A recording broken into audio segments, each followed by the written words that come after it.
Amigas y amigos de su programa Dialéctica, porque la verdad importa, nueva vez estamos llegando a sus hogares para presentarles este programa que tiene interés de motivar temas de importancia en el campo de la filosofía, en el campo de la teología y también en el campo de la ciencia política. Como de costumbre, acompañado del profesor Daniel Vargas. Daniel, ¿qué tal? Saludos, Juan.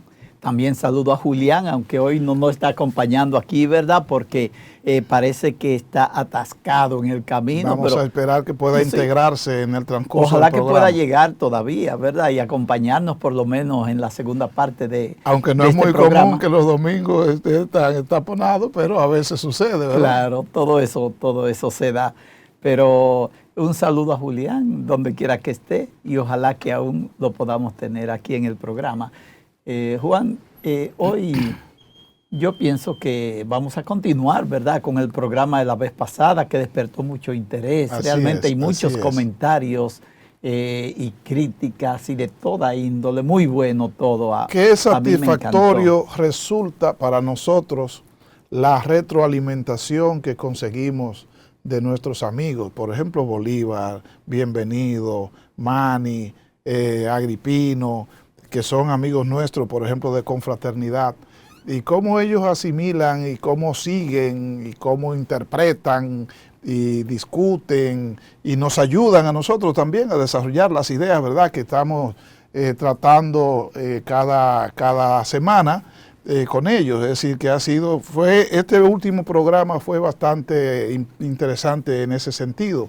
Y por eso aprovechamos también para enviarle un saludo a ellos y a todos los amigos de la confraternidad y agradecerles también el seguimiento y el privilegio que nos dan de que nos acompañen en este proyecto. Juan, y también esos amigos que personalmente nos dicen acerca del programa, son muchos, ¿verdad?, los que nos abordan haciéndonos comentarios muy buenos. De verdad, gracias a todos ellos, muy especialmente a mi amigo en Bonao, ese jurista Joel Hernández, amigo de vida, y a Tony Mateo también en La Vega, que nos sigue también muy de cerca. Para todos ellos, muchos saludos y también nuestros afectos. Al padre Oscar también, ¿verdad?, enviarle saludos, que estuvo mirando nuestro programa, y otro a Nelson, y bueno, todos los amigos nuestros. Y ahora que estamos también en TikTok, ¿verdad?, en @dialéctica0, tenemos también una gran cantidad de personas siguiéndonos, ¿verdad?, a través de esa red social. Qué bien, qué bien. Mira, yo que no estaba en TikTok, ahora tengo que estar en TikTok, porque ya estamos nosotros, ¿verdad?, en ese medio. Y también yo quisiera ya, antes de nosotros entrar de lleno en tema, hay una actividad de filosofía en la Universidad Nordestana de San Francisco de Macorís, ¿verdad? Yo estaré ahí en una conferencia con uno de los temas que nosotros hemos tratado aquí en el programa, que es sobre la ética, el sistema ético-moral. Así es que a los amigos de San Francisco también podemos vernos allí el día 17, eso será en horas de la tarde, creo que a las 4 de la tarde, ¿verdad?, en esa prestigiosa Universidad del Cibao de San Francisco de Macorís. Y un saludo para su rector, ¿verdad?, que es un gran amigo nuestro. Que también nos sigue, el padre Isaac también nos sigue siempre de cerca y con mucho interés. Muy bien, bueno, ahí estaremos entonces acompañando a nuestros amigos. Daniel, mira, estamos en los tiempos de la posmodernidad y de la posverdad, y estamos tratando el tema del error y de las fuentes del error. El error es un factor muy común en estos tiempos de la posmodernidad, porque es un modelo crítico y revisionista, y entonces el crítico normalmente identifica como errónea esa conducta que está tratando de enderezar. Por lo tanto, el tema del error está presente a flor de labios en estos tiempos, ¿verdad?, de criticar, de romper paradigmas, de replantear ideas, que es en lo que nosotros estamos en este tiempo. estamos hablando del error. Es una saga ya que hemos creado en esta temática. Comenzamos la semana pasada a referirnos al error y decíamos en la introducción que en estos tiempos de la posmodernidad el error se convierte en un tema muy importante, porque son tiempos de revisar, de replantear, de criticar, de romper en buena parte con el pasado. Pero, y porque también tenemos que decir, porque es mucho más difícil detectarlo, porque en un mundo donde todo se egaliza, donde todo va siendo lo mismo, donde todo se va nivelando, pues es mucho más difícil detectar el error, ¿verdad? Así es, así es. Pero como a nosotros nos importa la verdad, exactamente, porque a Dialéctica la verdad le importa, nosotros sí que le caemos detrás a este tema y tratamos entonces de presentar esas aristas, esos pequeños detalles que pueden ayudarnos en determinadas situaciones a detectar fuentes de error. Así es, los latinos decían errare para referirse al error, que es como la desviación que se produce entre el propósito que se persigue y el camino que se sigue para llegar a ese propósito. La idea es, bueno, tiene un carácter teleológico, ¿verdad? Yo tengo un fin y entonces para lograr ese fin sigo una ruta determinada, pero no siempre uno sigue la ruta que lo encamina a ese fin. Puede desviarse de la ruta. Ahora, ¿se da uno cuenta de que se ha desviado de la ruta para llegar al fin? No siempre, normalmente no se da cuenta, sino que es otra persona la que puede decirle, mira, por donde tú vas, no vas a llegar al fin que persigues. Cuando no, sí se da cuenta uno, pero generalmente a posteriori, después que le sucedió, entonces es que dice, fue un error. Piénsese, por ejemplo, Daniel, vi hace unos días una entrevista que le hicieron al expresidente Hipólito Mejía, y el presidente Mejía decía que fue un error haberse presentado a la repostulación en el año 2004. Es decir, el haber optado por la reelección, dice él que fue un error. Pero eso dice él ahora que fue un error. Eso se lo dijo 100 veces el presidente de su propio partido, de Cans y de todo el mundo, pero en ese tiempo no se dio cuenta. Es decir, que normalmente uno no se da cuenta que está en el error. El que está afuera es el que lo ve, pero como uno cree que sí está en lo correcto, entonces no asume. Y eso me hacía pensar en el presidente de Nicaragua, el comandante Daniel Ortega. Mira cómo está Daniel Ortega con la esposa de vicepresidenta y con un sistema de gobierno tan distinto de los ideales originales de él, de su discurso original, tan diferente de su pensamiento, de la visión, de aquella teoría que junto a Miguel de Escoto, junto a los sandinistas de ese tiempo desarrollaron. ¿Cómo se ha transformado tan extraordinariamente? Sin embargo, probablemente él cree que va bien, no se da cuenta. Habrá que esperar sus memorias para que después probablemente diga fue un error. Reconozco que fue un error. Entonces, ese aspecto del tiempo a mí me inquieta con relación al error. Porque normalmente la calificación de un acto como erróneo se hace después que sucede. Como decía Gabriela Mistral, como un billete de lotería, pero comprado después del sorteo. Y entonces así es fácil. O como decía Miguel de Cervantes en su Quijote, la experiencia es la mejor de las amigas, pero siempre llega tarde. Entonces, en el caso del error, también normalmente el error se descubre después de lo que sucedió. Y desde ese punto de vista, entonces, tal vez se considera errónea la acción porque no se corresponde con la intención que se tenía, porque se llegó a otro sitio.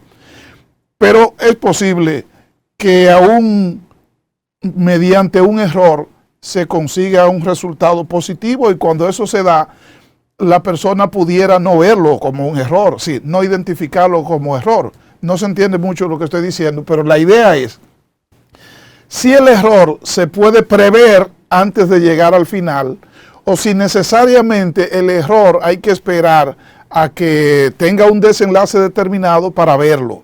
Y entonces en la teleología se habla con frecuencia de la teoría de los fines que se persiguen. Cuando se habla de los fines que se persiguen, uno piensa, por ejemplo, en Maquiavelo, cuando decía el fin justifica los medios, y entonces sería, si el fin que me mueve a actuar es bueno, es efectivo, es productivo, entonces no importa lo que tenga que hacer para lograrlo, no importan los medios para lograrlo.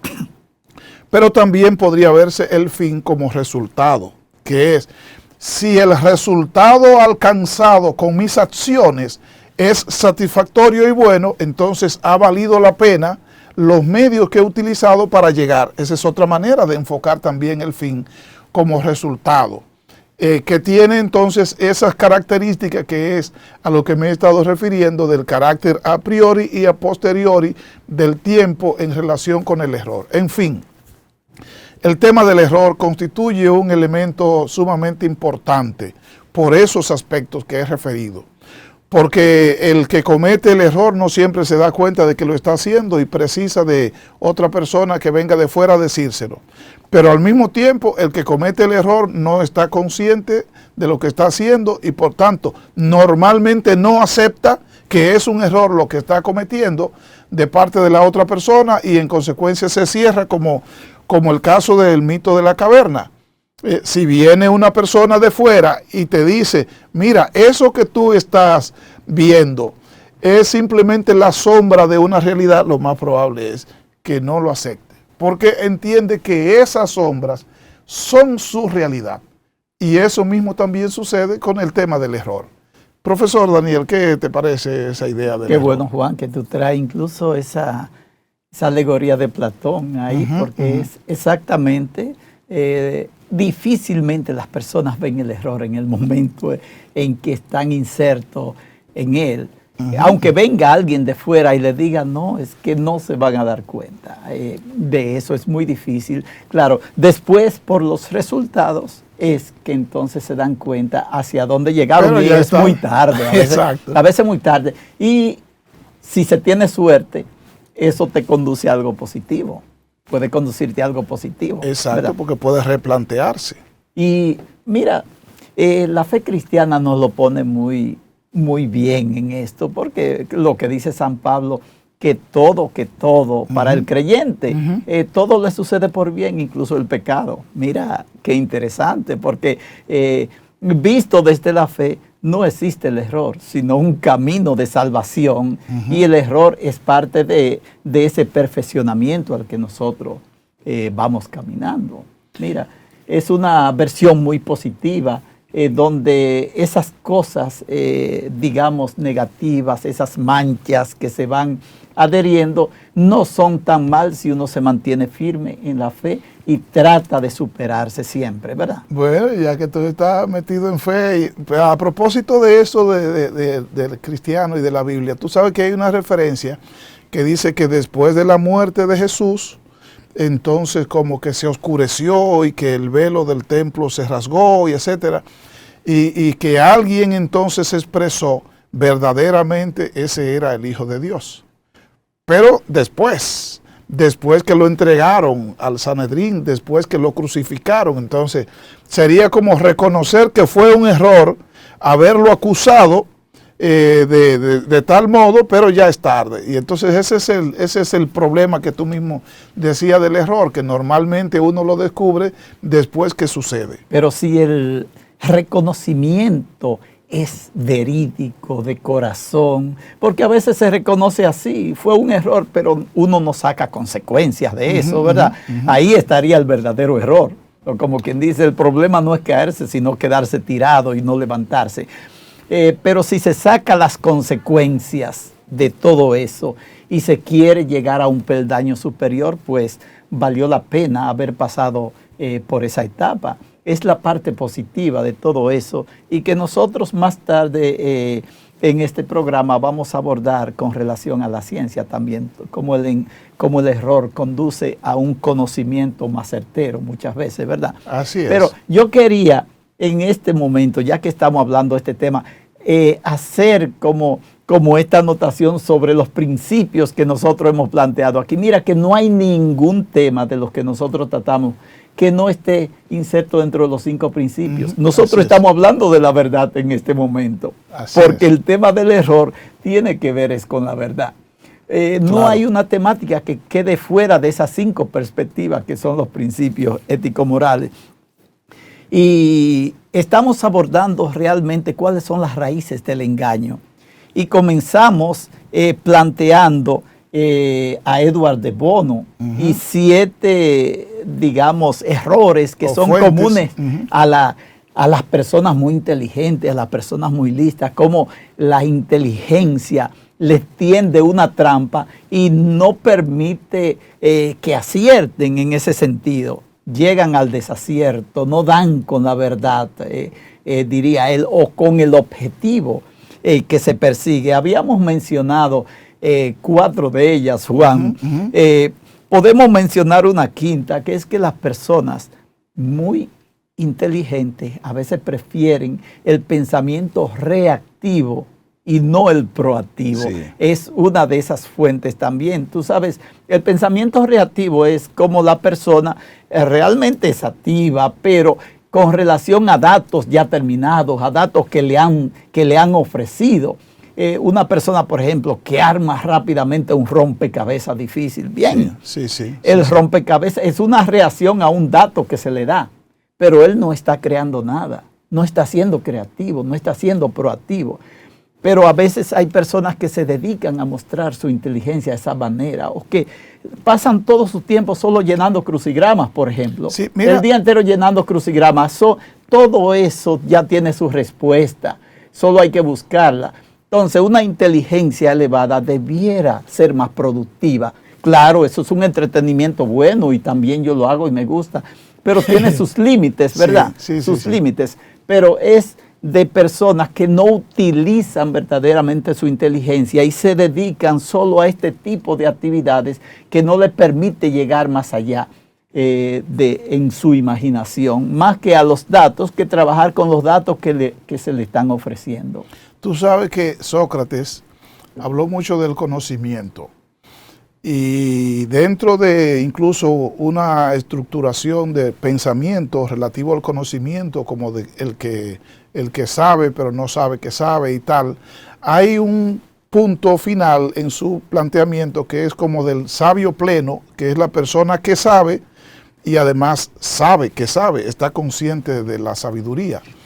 Y entonces esa gente, como tú dices, que tienen un alto coeficiente de inteligencia y que además tienen una capacitación, una formación significativa, pudieran ser eventualmente víctimas, es difícil para una persona tan inteligente y tan formada ser víctima, pero ser víctima o presas de su propia sabiduría. Como esa sabiduría y esa inteligencia es tan sólida que lo abrazan y pudiera envolverlo y convertirlo en una persona muy distante de los demás. Sería como una especie de arrogancia, ¿verdad? Y pienso, por ejemplo, en Jean-Paul Sartre. Sartre, que era un hombre brillante. Simone de Beauvoir dice que no había visto a una persona con una inteligencia y con una capacidad tan alta, pero el mismo Sartre le decía a ella, pero no me diga sabio, que eso se le dice a cualquiera, yo soy mucho más que eso. Es decir, él siempre se sacaba su plato aparte. Y eso sucede con muchas personas. Yo recuerdo al profesor Juan Bosch, que yo lo conocí y lo traté en sus últimos años. Y entonces Juan Bosch era extraordinario, un hombre autodidacta de una formación, de un vuelo mental extraordinario. Pero mucha gente considera que él era arrogante. Y entonces yo siempre he pensado que la arrogancia persigue a la conciencia del saber que tiene la persona, que lo lleva a exacerbar su autoestima, a sobreestimarse por la conciencia que tiene de saber.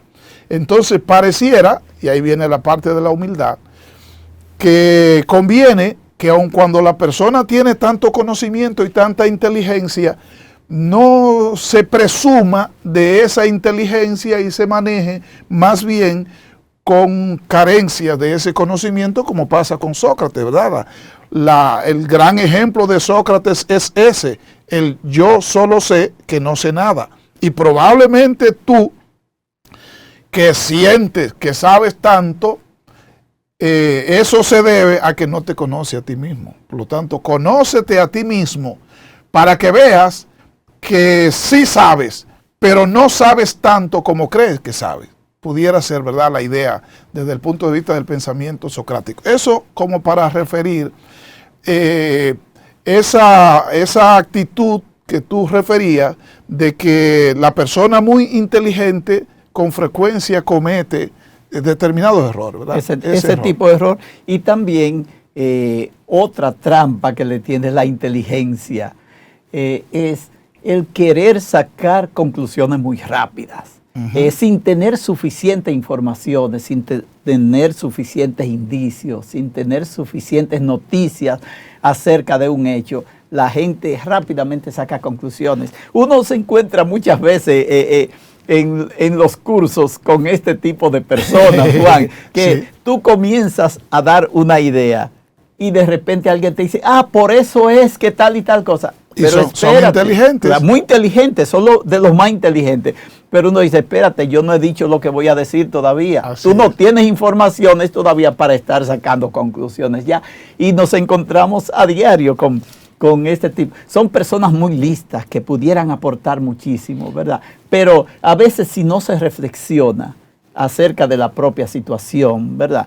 Podemos caer en este tipo de trampa que hace improductiva nuestra inteligencia. Así es, así es. Bueno, porque nosotros tenemos un consciente y tenemos un subconsciente, y como el subconsciente no tiene las distracciones externas que tiene el consciente con frecuencia, ¿verdad? Que uno las percibe a través de los sentidos, entonces se entiende que el subconsciente va adelante y puede ver lo que ha de venir. Y entonces esa persona se expresa, que es el problema. Es decir, el problema de lo que tú estás diciendo no es que la persona pueda como intuir o prever lo que va a suceder o lo que va a decir, sino que entonces se adelanta y lo dice y te completa la frase y te completa la idea, y con eso entonces entorpece el proceso, ¿verdad? El proceso racional que se va a desarrollar. Es que son mentes tan inteligentes que captan rápido y son rápidas, pero por eso tienden a equivocarse mucho también. Y junto con esto, entonces se da el elemento de que se le da más valor a la habilidad que a la sabiduría, sí, lo que es un error también, sí, porque la sabiduría, como se necesita de más tiempo, de maduración, de mucho estudio, de mucha reflexión, ¿verdad? A veces las mentes rápidas, por ser muy inteligentes, prefieren lo que se puede demostrar enseguida, lo que está ahí delante, ¿verdad? Y no le dan tiempo al tiempo, como nosotros decimos. La sabiduría necesita tiempo, necesita de un proceso largo de maduración, y la vamos consiguiendo es a través de los años. Nosotros tratamos una vez aquí en este programa el tema de la sabiduría y abordamos todas sus dimensiones, ¿verdad? Explicamos muy bien. Entonces, la persona sabia es a través del tiempo que lo logra, ¿verdad?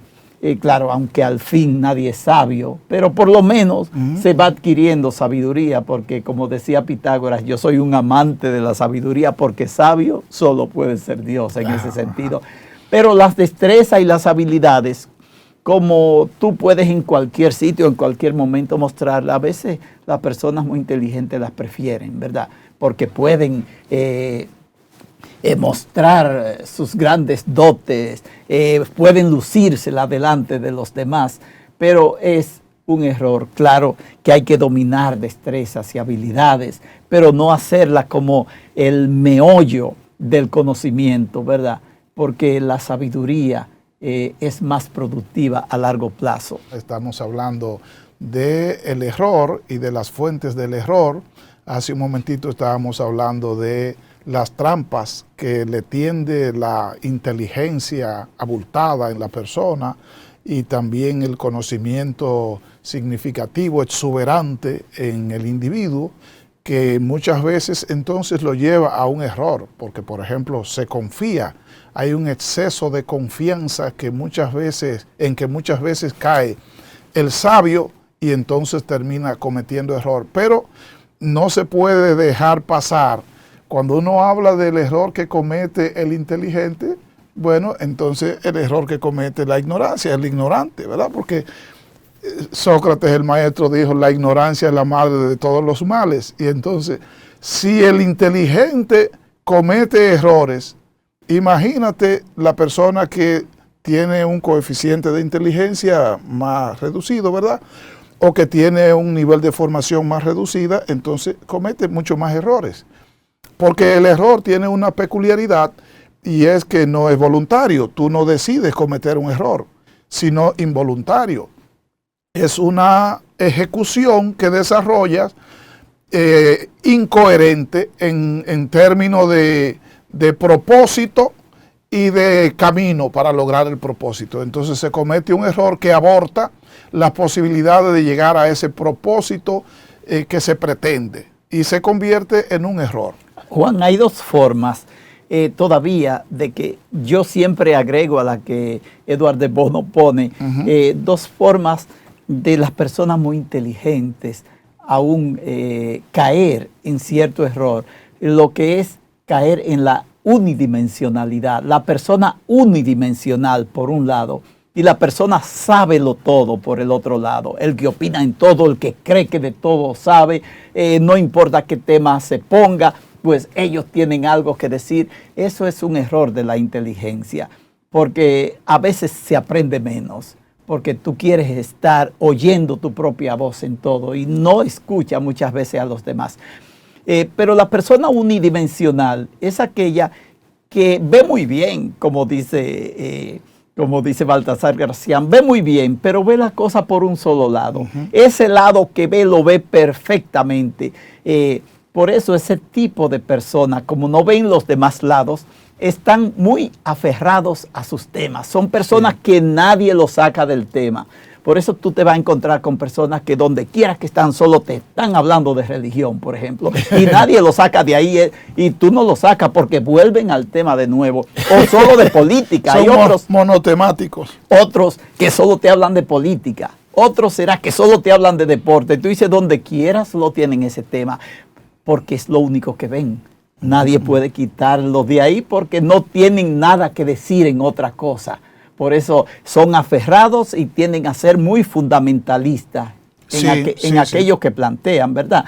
Pero la persona debe ver el objeto en su totalidad, debe verlo por todos lados, debe ver todas las aristas posibles para ganar una visión holística de las cosas, ¿verdad? Así es. Y él sábelo todo, por otro lado, que de todo opina, pero de nada en realidad sabe, no está especializado en nada tampoco. Porque es otra parte. El que todo lo sabe o el que mucho abarca, como suele decir. Poco aprieta, ¿verdad? Eso es lo que se dice.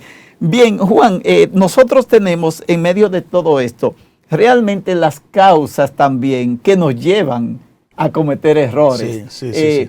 Entre estas podemos mencionar, por ejemplo, la prisa. Tú habías mencionado una que era la ignorancia. Como decía Sócrates, la ignorancia nos lleva a cometer errores. Podemos decir las causas. La prisa también. Cuando hacemos la cosa de prisa, es muy probable que no nos salgan bien.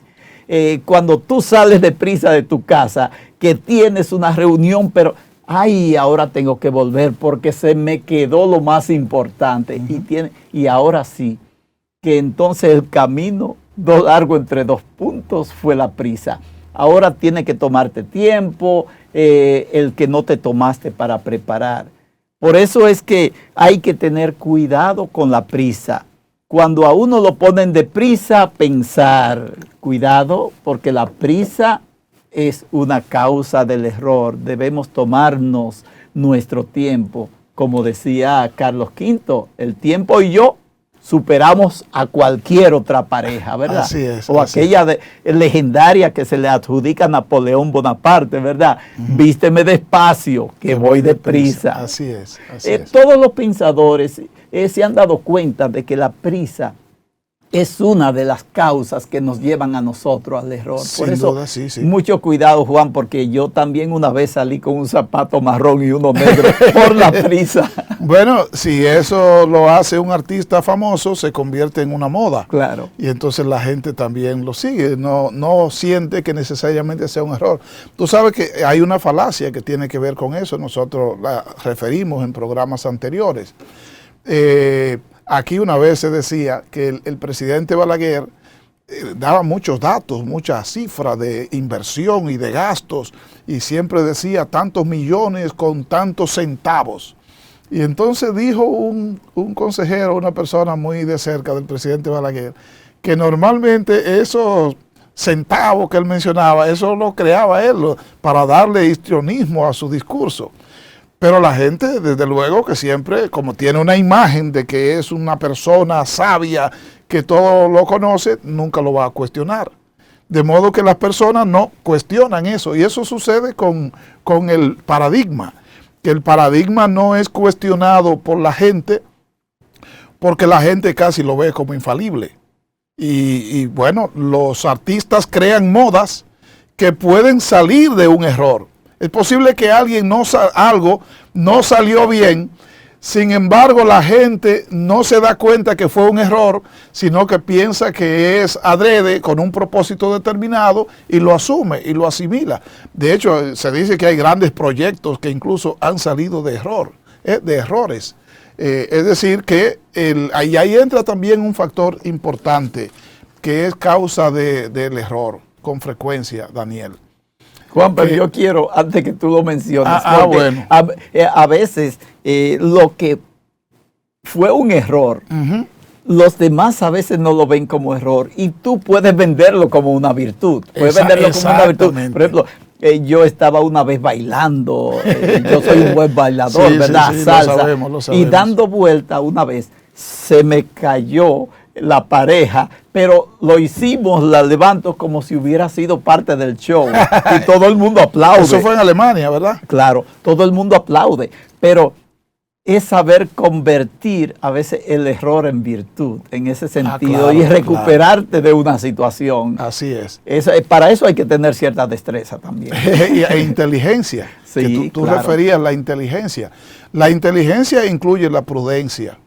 Porque hace un momentito se decía, la persona muy inteligente tiende a cometer errores, pero la persona muy inteligente se supone que también tiene un sentido de prudencia. Y la prudencia debe servir como una especie de control a ese ímpetu de la inteligencia, de modo que la persona pueda llevar a buen término su propósito. Esa es la idea, ¿verdad? Bien, Juan, yo te interrumpí cuando tú ibas a mencionar el descuido también como causa bueno, incluso que nos lleva al error. Se habla en nuestro tiempo de la ética del descuido, ¿verdad? La mala práctica profesional es muchas veces consecuencia de una inacción por parte del profesional, que es negligencia y es muchas veces el descuido. El profesional se descuida, el médico, por ejemplo, se confía en que él maneja el recetario para una patología determinada, pero no consulta el historial clínico de su paciente. Y entonces, aunque está muy bien el procedimiento, pero hay una condición previa que puede crear una dicotomía con su acción. Sí, pero mira cómo el descuido en la vida diaria, en el diario vivir a todo el mundo, a las personas más sencillas, le afecta tanto. Por ejemplo, me descuidé, no pagué la luz. Ay, me cortaron la luz, que fue un descuido. Fue que se me olvidó. Decimos, es que se me olvidó. Sí. Eso es un descuido. Entonces, siempre pagamos las consecuencias de esas causas del error, porque no las tenemos en cuenta. Hay que tenerlas todas en cuenta: la prisa, el descuido, la ignorancia, la confianza, porque a veces también la confianza es una fuente de error. Claro, a mucha gente le pasa es por confiarse, ¿verdad? El exceso de confianza. Claro. no es que no confiemos, pero hay que tener cuidado con la confianza, porque nosotros decimos que en la confianza es que está el peligro, ¿verdad? Eso lo sabemos todos, que hay un peligro en la confianza. Lo que hay es que tener cuidado, mucho cuidado en quién confiamos, cómo nos confiamos y hasta qué punto nosotros nos confiamos. Porque, mira, aquí en nuestro país, la mayoría de los abusos sexuales contra menores son personas de confianza, a veces familiares que están siempre ahí, a veces personas que decimos son muy amigos, y se llega entonces a esos desastres, la ¿verdad? confianza, Entonces, el exceso de confianza. Por eso en política se dice, la confianza es buena, pero el control es mejor. En política no hay mucha confianza, sino control, ¿verdad? Cuando un dirigente le dice a otro que le lleve 50 personas a una reunión y le da dinero, no crea que él se confió que se lo llevó, le van a pasar lista, vamos a ver cuáles son los que traen, ¿verdad? Porque el control, para no caer entonces en el error por la confianza, de que te hayan cobrado y no te hayan llevado las personas que te prometieron llevarte, ¿verdad? Por eso la deslealtad es un pecado capital en política, ¿sí? Por el tema de la confianza. Si la persona no es leal, entonces no se hace pasible de confianza o no se confía en esa persona y en consecuencia no es efectivo como político. Por ejemplo, en el partidarismo político, en los partidos políticos, es preciso que la persona sea fiel, sea leal o sea franca en su posición, especialmente en los tiempos, como decíamos al principio del programa, de la posmodernidad, en donde hay un gran relativismo y también hay una muy pálida adhesión de las personas a las ideologías, de modo que las personas se cambian con facilidad de un partido político a otro, de una corriente de pensamiento a otra en nuestros tiempos, y entonces ese relativismo también acrecienta ese error de la confianza, ¿verdad? Ese factor de la confianza en las personas. Sí, pero también tenemos otro elemento que es muy importante para la ciencia, que es el de la observación. No observar bien es una grave fuente de error. Mira, qué sencillo. En esto caen muchas personas que le dicen, fírmeme aquí, y no leen, no se fijan en lo que están firmando. Después, quizás firmaron la donación de un órgano, sin darse cuenta, ¿verdad? Y muchas veces cuando nosotros estamos en esas situaciones debemos tomarnos nuestro tiempo realmente para observar qué es lo que estamos haciendo. E incluso a veces, Juan, cuando nos devuelven dinero que no nos fijamos, ¡ay, me devolvieron de menos! Pues hay que observar todo, observe, porque caemos a diario en este tipo, y eso es lo que la ciencia quiere evitar. La ciencia, una de las técnicas, digamos, la ciencia tiene dos grandes técnicas para conseguir informaciones. Una es la observación. La ciencia tiene que observar, no se contenta con que alguien le cuente, con que alguien le diga. Ella tiene que observar, experimentar y tratar de ver ella misma la situación para poder entonces hacer afirmaciones y teorías. Y la otra es la entrevista, ¿verdad? Sobre todo en la social, para sacar informaciones, hace la entrevista. Pero es para que veamos que la observación es totalmente esencial en el conocimiento científico y que eso en la vida cotidiana es un arma también muy fuerte para no caer en graves errores. Así es. Y bueno, Daniel, nosotros referíamos al principio también el prejuicio. El prejuicio es una de las principales causas o fuentes del error, porque la persona está condicionada, está viciada en la interpretación de los fenómenos justamente por el prejuicio. Y esa es la gran fortaleza de la ciencia, que la ciencia no parte de ningún valor de verdad establecido, parte de cero.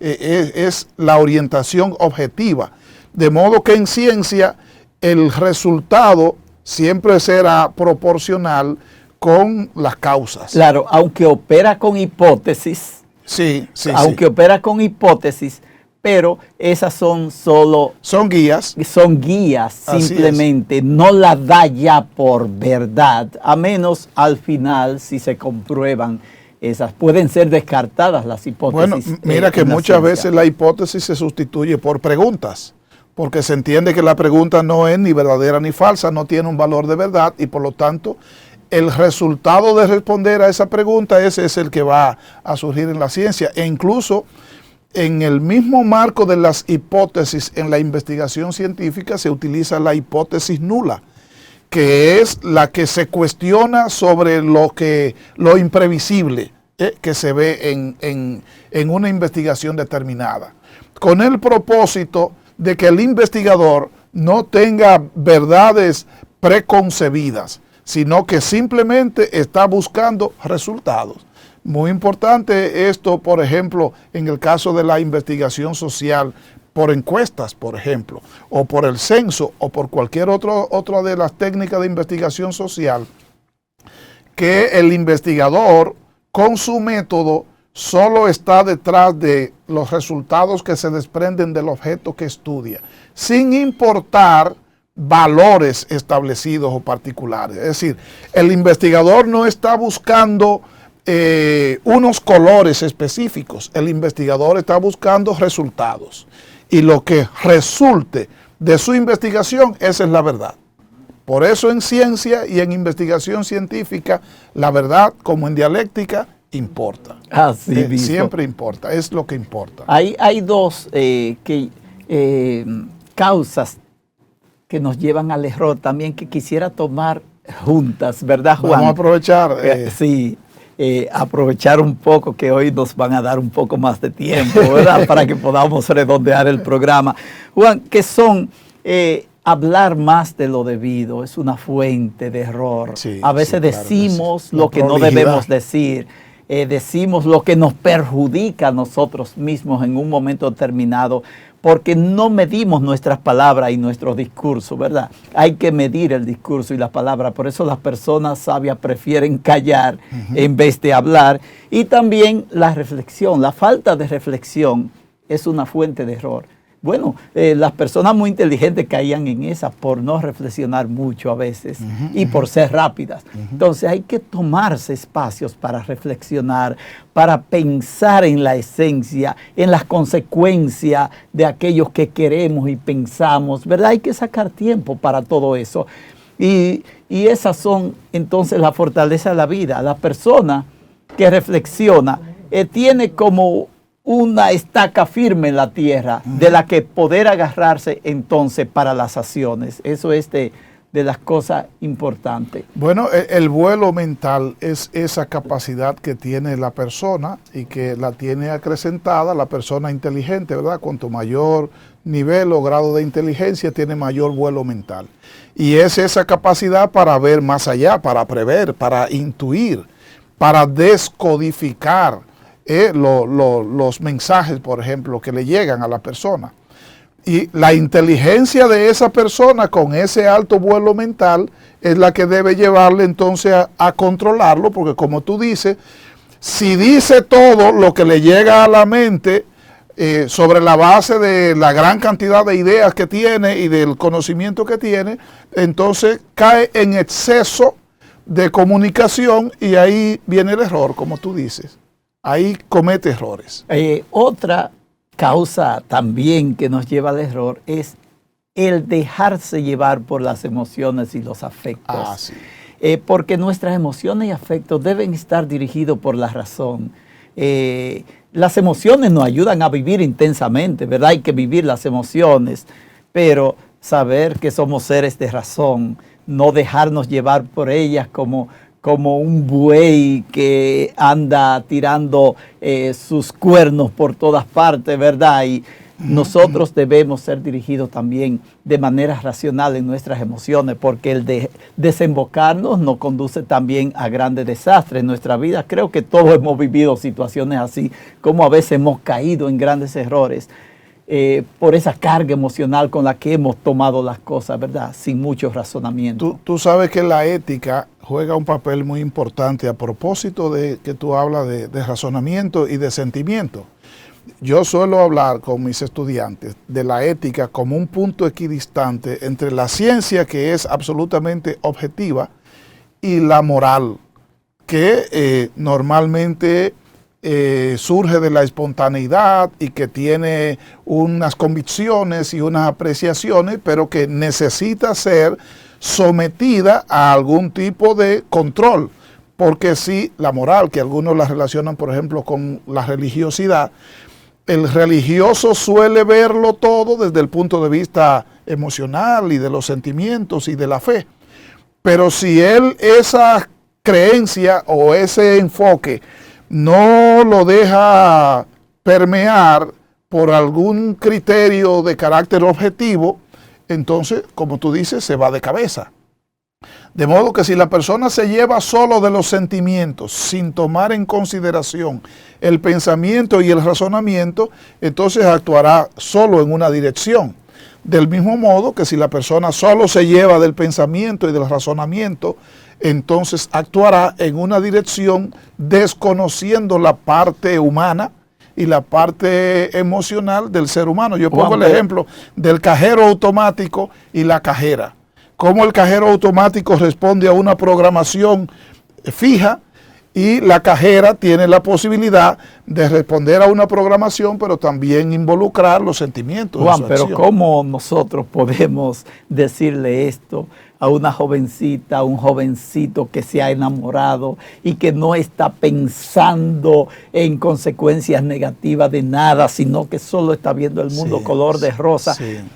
O a un jovencito que lo que le han regalado su moto y anda en ella emocionado a toda velocidad. ¿Cómo decirle que hay que controlar las emociones? A veces es muy difícil, sobre todo con las generaciones más jóvenes, poder llevarle un poco de racionalidad, ¿verdad? Pero hay que tratar de hacerlo porque hay que ganar ese equilibrio en la vida. Como dice Baltasar Gracián, es que uno corre y salta más y se exalta más en un breve momento de emoción que en muchas horas de ecuanimidad. Entonces hay que tener el cuidado sobre todo en esos momentos, porque en esos momentos es que uno toma las decisiones más erradas. Por eso yo recuerdo que nuestro rector una vez, el padre Fausto Mejía, hace muchos años, ¿verdad?, nos decía, miren, no tomen decisiones en los momentos que ustedes están muy exaltados, porque casi siempre uno se arrepiente de ellas. Traten de ganar la calma, la tranquilidad y reflexionar antes de tomar sus decisiones. Eso es un consejo muy sabio que podemos darle también a los jóvenes que nos siguen en este programa, porque hay muchos estudiantes que nos siguen a través de las redes sociales y también directamente a través de estos programas. Bueno, que es una combinación, lo que tú estás diciendo. Tiene que ser una combinación entre sentimiento y también pensamiento, porque lo propio podría decir él, tienes que bajar al pueblo, tienes que entrar en contacto con la gente. No te encierres en el laboratorio y en la biblioteca y piense que todo es como lo dicen los libros o como resultan los ensayos de laboratorio. Porque la ciencia es distante, la ciencia es objetiva. Entonces tú tienes también que darte un baño, como dicen, de sociedad y de gente para que pueda articular conocimiento científico con práctica social y convivencia de la gente, y entonces hacer un equilibrio con ellos. Juan, antes de terminar el programa, porque ya estamos llegando al tiempo que nosotros tenemos, yo quiero mencionar como una de las causas de error, las alteraciones que sufre a veces el organismo. Por ejemplo, enfermedades, el organismo está alterado, entonces no vemos la realidad como es muchas veces. Tú sabes que la gente, por ejemplo, que tiene anemia, ven a veces muchas estrellitas, que no existen esas estrellitas, pero están viendo cosas que creen que son reales, ¿verdad? O aquel que va por el desierto con hambre, con sed, va desnutrido y él ve una ciudad a lo lejos a la que quiere llegar, pero no existe esa ciudad realmente. Sí, esas alucinaciones que tenemos por defectos que tiene el organismo en esos momentos. Son muchas fuentes de error o personas que a veces dicen que ven visiones o ven fantasmas, pero es porque el organismo está alterado. Y puede terminar como el Quijote, ¿verdad? Peleando contra los molinos de viento, que los considera como gigantes que lo amenazan. Bien, las fuentes del error son variadas, son muchas, y nuestros amigos televidentes y los que nos siguen en las redes podrán pensar en muchas más para tenerlas en cuenta en el momento de actuar y tratar de prevenirlas, porque todas conforman un sistema, una lleva a la otra, y por eso hay que tenerlas todas presentes en el momento de actuar para nosotros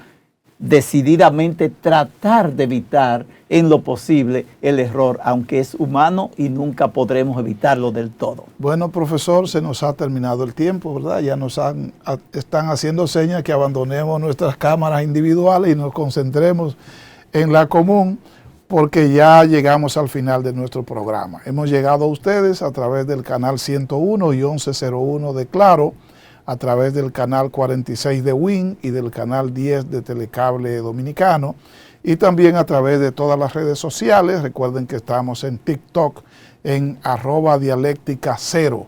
Les convocamos para un próximo encuentro con ustedes en Dialéctica, porque la verdad importa. Profesor Daniel, despida por favor el programa. Sí, será hasta el próximo domingo, donde tendremos un tema importantísimo, si logramos tener a nuestro entrevistado aquí, nuestra primera entrevista aquí en el programa, sí, ¿verdad, sí, Juan? Sí, que vamos a tratar un tema de la ética y la política.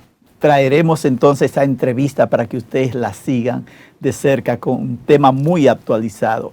Y será entonces hasta la próxima semana. Hasta luego.